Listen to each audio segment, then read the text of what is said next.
Hi, here's a quick video for Rolleiflex nerds, going through the shutter speed sounds of different models.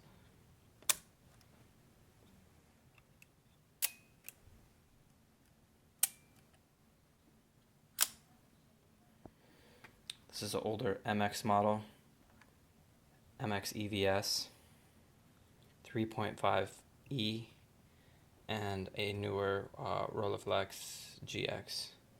This is still first generation, has a synchro compure shutter, synchro compure of a smaller size.